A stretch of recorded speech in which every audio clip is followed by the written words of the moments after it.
RCR presenta Aquí se habla libertad con Pedro Uruchurtu.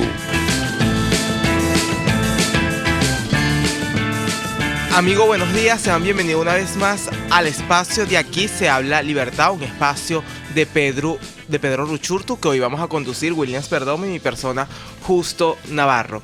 Pero antes de empezar vamos a darle las gracias a quienes hacen esto posible. En la dirección general de la estación, Jaime Nestare. En la gerencia de producción, Willy Sarcaya.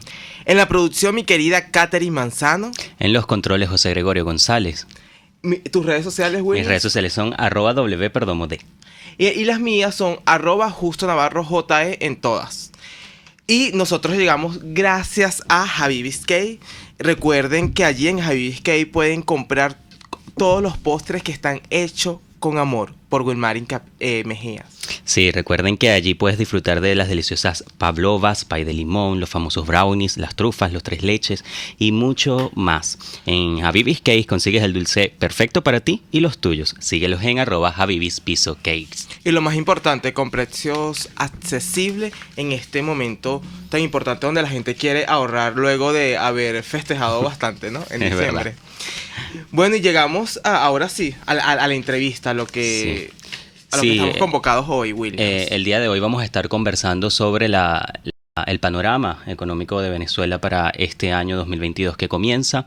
Hemos visto algunas cosas que están ocurriendo en la economía de nuestro país y obviamente queremos conversar sobre esto, pero tampoco dejar de lado un poco el tema político, que también lo vamos a estar conversando al final del programa. Así que bueno, va a ser un programa bastante dinámico, ¿no? Sí, y lo económico es súper importante porque además es como el dilema que hoy tienen los venezolanos. ¿Sabes qué va a pasar con Venezuela? Porque aparentemente el señor Maduro ni va a ceder, y hay otros que no le quieren quitar el poder. Será por miedo o por conveniencia. Pero lo que hay que hablar es esos dilemas porque hay muchas personas que dicen, bueno, no entiendo qué está pasando. Sí. Está media arregladita. Dicen que Venezuela volvió a la algunos ¿no? Algunos claro, que sin experiencia y con poca capacidad mental dicen que Venezuela está arregladita o porque fueron a un aeropuerto, al baño, y la vieron y medio parepeteadita, decían algunos indolentes, ¿no?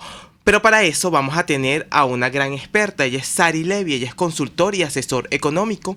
Sari es vicepresidente de la Academia Nacional de Ciencias Económicas en Venezuela e individuo de número en la academia.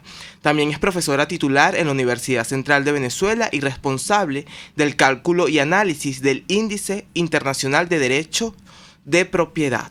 Pero Sari también es becaria de la Universidad de Boston en el Centro de Estudios en Polímeros del Departamento de Física y también fue decana de la Facultad de Ciencias Económicas y Sociales de la Universidad Central de Venezuela. Con ella es que vamos a estar conversando el día de hoy. Sari, bienvenida. Muchísimas gracias, un placer saludarles de verdad y sobre todo saber que esta valiosa audiencia que nos escucha desde el primer día, desde estos primeros días del año, está pendiente de nuestro país como ciudadanos que todos somos. Y bueno, naturalmente, un deseo, mis mejores deseos para este año que se inicia, sobre todo que no sea de salud y por supuesto que de ventura y libertad. Así es, Sari. ¿Sabes qué te quiero comentar? Las perspectivas económicas de las organizaciones internacionales como el Fondo Monetario Internacional, el Banco Mundial, tanto como la Comisión Económica para América Latina y el Caribe señalan que habrá que en Latinoamérica habrá una mejoría en la economía. Pero en el caso venezolano, voy a lanzar dos datos. En el 2021, el año que cerró, se generó un crecimiento del 3,1% del Producto Interno Bruto, aunque hay que señalar que se dice por Ecoanalítica que el 20% de ese PIB es de economía opaca, es decir, con economía ilícita. También el Observatorio Venezolano de Finanzas señaló que para el 2022 se prevé un crecimiento de la economía mayor a 4%, posiblemente cercano hasta el 10%. Entonces la pregunta es que nos hacemos, con una estructura criminal como la que hoy prevalece en Venezuela, con esto que evidentemente son simulacros de la realidad, 3,1% el PIB, no es que fue que subió 20, 30%, entonces yo no hago fiesta con eso, pero lo importante es ¿Qué diagnóstico tiene hoy usted para la economía venezolana? Porque vemos que los venezolanos están en incertidumbre, ¿no? Viendo todos estos panoramas, que supuestamente la hiperinflación a partir de febrero ya no va a estar, según datos que reflejó el Banco Central de Venezuela. Bueno, mira, yo creo que has mostrado un conjunto de datos y has manifestado parte de esas confusiones o dudas y paradojas que se presentan en nuestra realidad hoy en día. Contestarte con una rápida respuesta sería difícil, pero sí me gustaría iniciar esta conversación indicando lo siguiente. Revisar la Venezuela de hoy, su economía, exige un esfuerzo particular. En primer lugar, porque se ha generado lo que nosotros llamaríamos un cambio radical frente a su pasado conocido.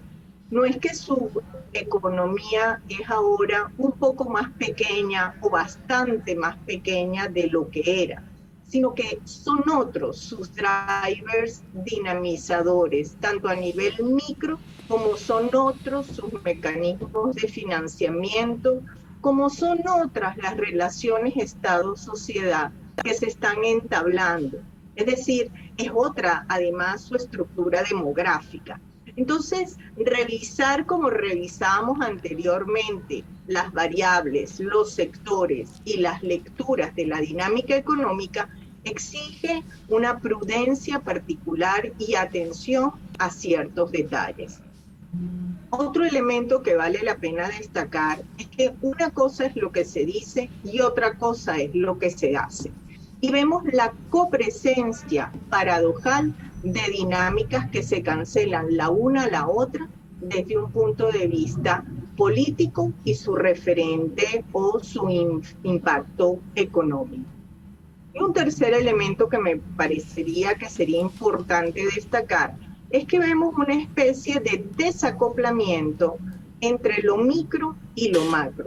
Y ello no permite, o al menos dificulta mucho, la proyección generalizada.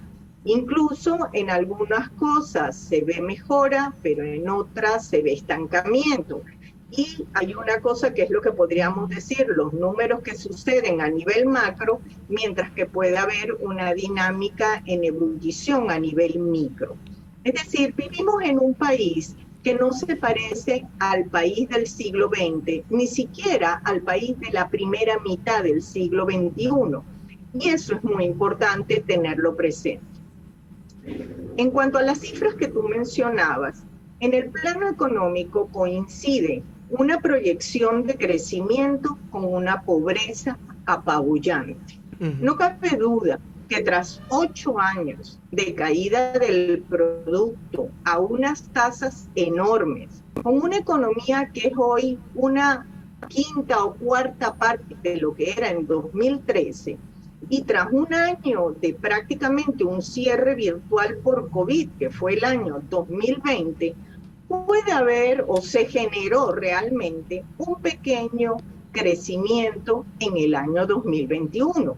Pero como tú bien decías, ¿de qué tamaño es ese crecimiento? Porque hablar de un 2, un 3% de una economía que es un 25% de lo que era hace unos años, estamos hablando de crecimientos relativos que son realmente pequeños. Y la segunda pregunta más importante frente a este crecimiento ¿es sostenible? ¿Se alimenta endógenamente ese crecimiento? ¿Es realmente esto una reactivación económica o es simplemente cierto calentamiento comercial? Debido, entre otras cosas, a que después de esa hiperinflación increíble que tuvimos en el 17, 18 y hasta 19, se liberó el uso de la divisa y eso simplemente permitió el abastecimiento del país. Con ese mecanismo nada más llenó los anaqueles, solamente esa variable, mientras estábamos viviendo un desabastecimiento y una escasez previamente terrible. Pero Sí, pero por otro lado tenemos que reconocer la realidad en precios.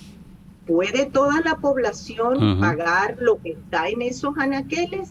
¿Existe realmente una demanda real para lo que está en los anaqueles con los precios que está? Y tenemos que recurrir a las cifras de Incovi, que nos habla claramente del pequeño tamaño del mercado nacional. Ellos nos están hablando de que el 76% de la población vive en pobreza extrema y un 95% en pobreza.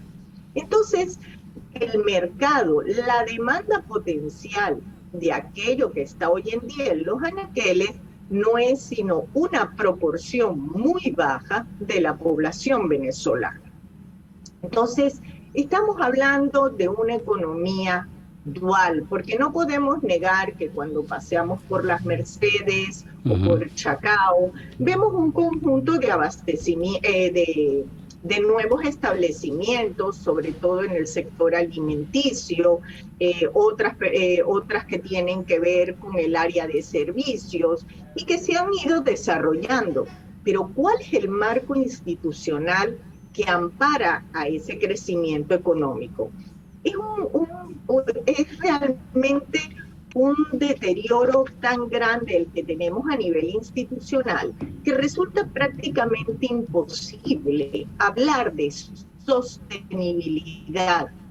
Y más bien lo que estamos teniendo, como tú bien señalabas, es un peso creciente de la economía subterránea, en la que estamos incluyendo en esa economía subterránea desde la formalización creciente de la economía en actividades perfectamente legales, junto con todas aquellas que implican actividades ilícitas. Entonces, el mundo subterráneo es el que crece y es el que ha dinamizado cierto calentamiento económico, pero eso no es lo que uno se plantea cuando habla de recuperación, reactivación y crecimiento económico.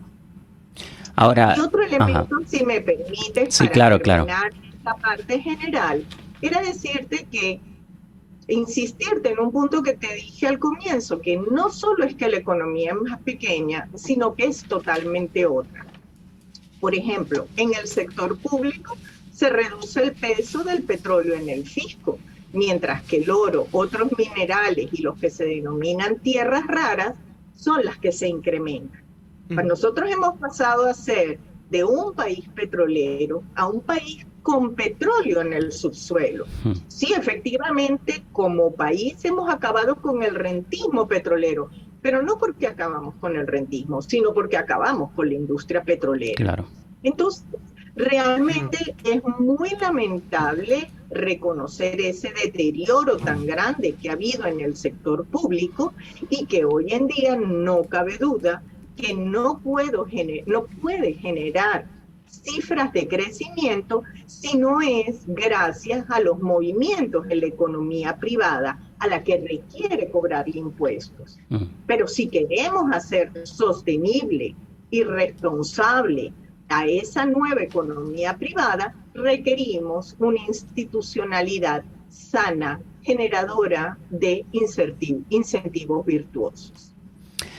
Ahora, Sarasari, antes de pasar a la parte de la industria petrolera, quisiera enfocarme un poco en el crecimiento económico, como usted menciona, que no es tal, pero que la gente siente que está existiendo, ¿no? Porque existe una economía muy diferente a la que teníamos en años previos.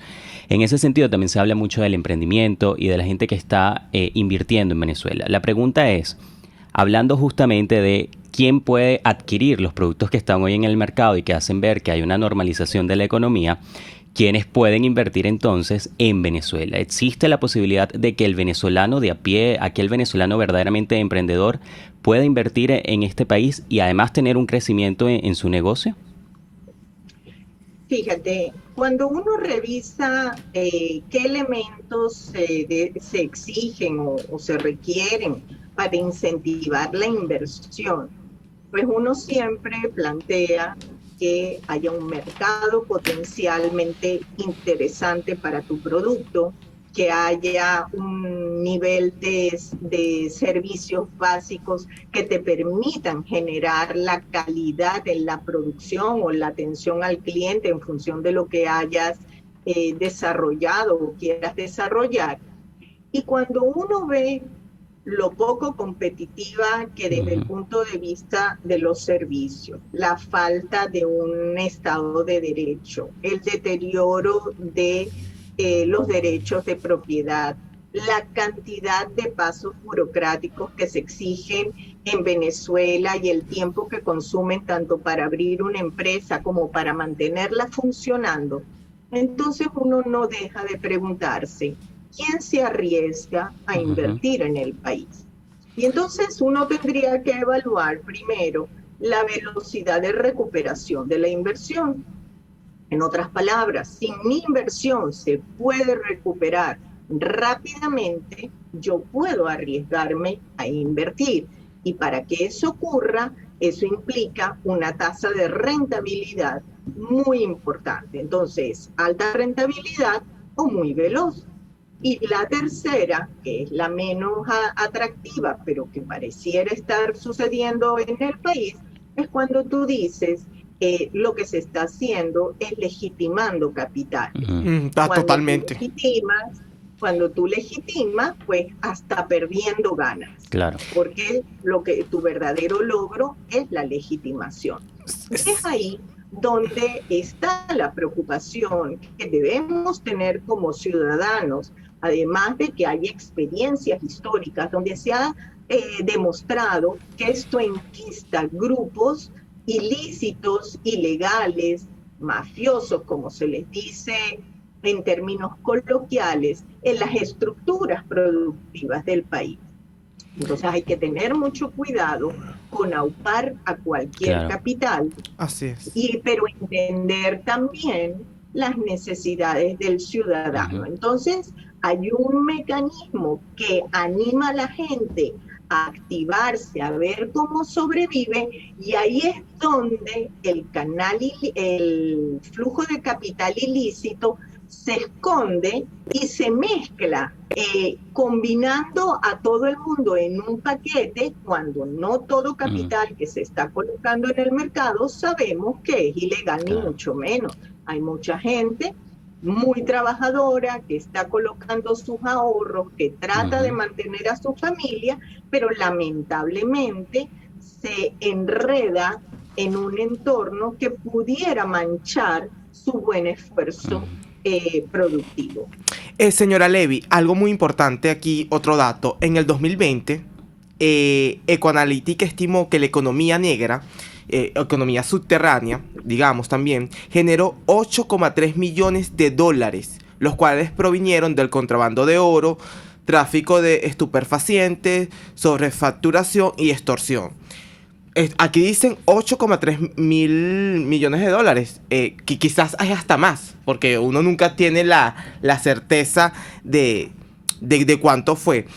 Y lo que decía Williams y lo que dice aquí a una persona que nos está escuchando, Héctor Mendoza, y dice que aquí no hay posibilidad de emprender ningún negocio. Entonces cuando vemos lo que está sucediendo en las Mercedes o en sectores puntuales, porque esto no sucede en Upata.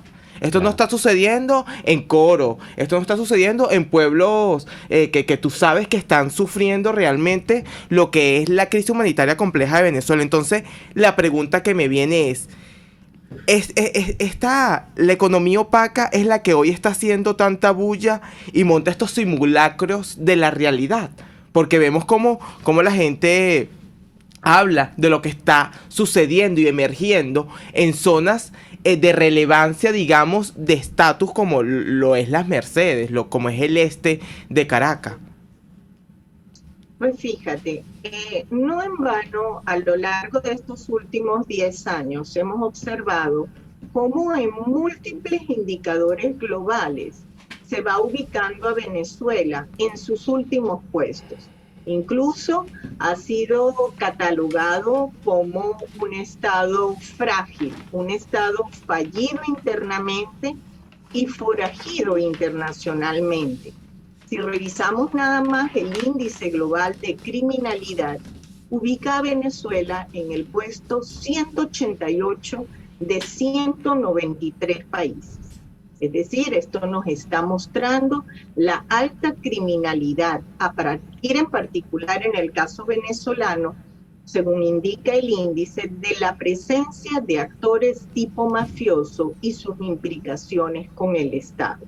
Entonces, todo ello nos habla de que efectivamente las mediciones que, como tú mencionaste, Ecoanalítica ha podido realizar, pues se acercan a una valoración, pero son muy difíciles de cuantificar con exactitud porque justamente esa es la naturaleza de la economía subterránea.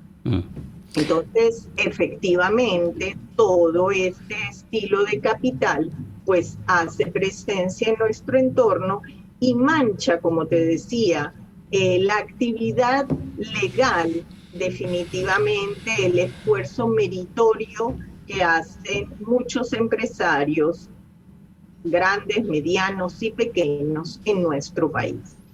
Y eso pues no deja de preocupar, sobre todo cuando además tenemos realidades complejas donde la moneda nacional sabemos que ha dejado ya de ser agente o mecanismo identificador de relaciones de intercambio, donde estamos utilizando la divisa que inició como una dolarización transaccional y ahora se encamina a incorporar al sector financiero, pero todo desde un punto de vista no formal, porque no tenemos una relación estable con la Reserva Federal, que es la que podría manejar o con la que deberíamos mantener un intercambio transparente, dado que la moneda que estamos utilizando es justamente la divisa norteamericana, la que ellos emiten.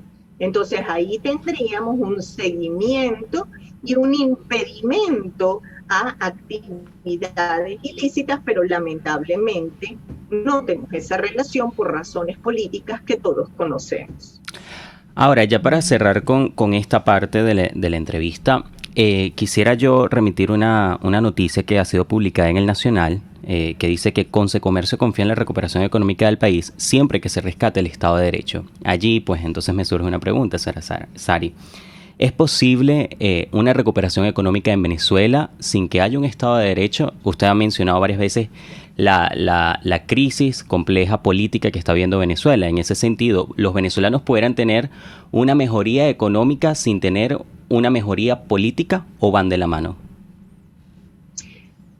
La verdadera reactivación económica que permite el desarrollo de una inversión productiva que genera un bienestar integral, multidimensional de la población, exige simultáneamente un andamiaje institucional virtuoso. En ese sentido, debo aplaudir y reconocer el documento de Consecomercio, quien claramente destaca la importancia que tiene una sana institucionalidad para el desarrollo de un país. No basta con que unas variables económicas en determinado momento suben o bajen, algunas pueden ser efecto precio, otras efecto cantidad, pero ese verdadero desarrollo de una sociedad exige definitivamente una institucionalidad que promueva la libertad, el desarrollo digno de todos y cada uno de los ciudadanos. No estamos viendo en este momento esa realidad. Okay. Ahora, por el contrario, tenemos un gran temor de ese conjunto de leyes que están en la Asamblea para fortalecer el Estado comunal, que darían al traste con el esfuerzo que muchos ciudadanos honestos están haciendo en este momento para sobrevivir, para mantener a sus familias y han invertido sus pequeños ahorros. Son esas personas, son esos ciudadanos los que están más desprotegidos frente a la instauración absoluta de un Estado comunal, tal y como se está discutiendo en esa asamblea, que no reconocemos, pero que sigue emitiendo regulaciones y estructuras legales que siguen ahorcando al ciudadano. Ahora, ya para ir cerrando, Sarazari, Ecoanalítica también dice que para 2022 habrá más crecimiento en el sector petrolero que en el no petrolero.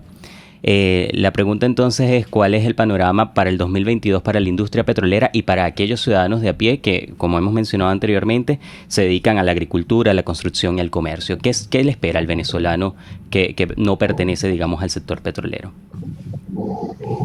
Para empezar, las inversiones normalmente en el sector petrolero atienden a otro tamaño de inversión que no se acerca a estas inversiones pequeñas de las que hemos estado hablando, que generalmente se han destinado al sector comercial o de servicio.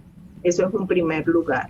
No cabe duda que si se mantiene cierta dinámica económica, se podrá reactivar también un poco o se podrá mantener este calentamiento comercial, pero siempre con la espada de Damocles de que al no contar con un Estado de Derecho, tú no sabes cuándo te cambiarán las reglas del juego y lamentablemente tu esfuerzo puede terminar en manos de alguien que no hizo ningún esfuerzo, no trabajó nada, pero te lo puede venir a quitar, como en tantas expropiaciones, confiscaciones e invasiones que muchos ciudadanos han padecido a lo largo de estas 2 décadas.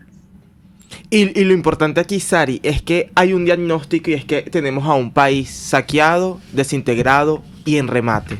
Entonces, teniendo esto en cuenta, que tenemos a una nación, como lo digo, saqueada, desintegrada y en remate, ¿qué le recomienda usted a estos actores políticos para lograr definitivamente salir de esta crisis humanitaria compleja que estamos viviendo todos los días y que cada vez se agudiza un poco más?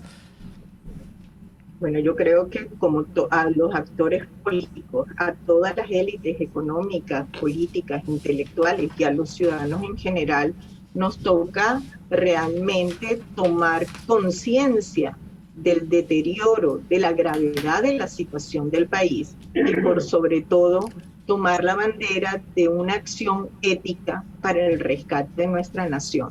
Yo creo que ese es el desideratum que todos como ciudadanos deberíamos considerar.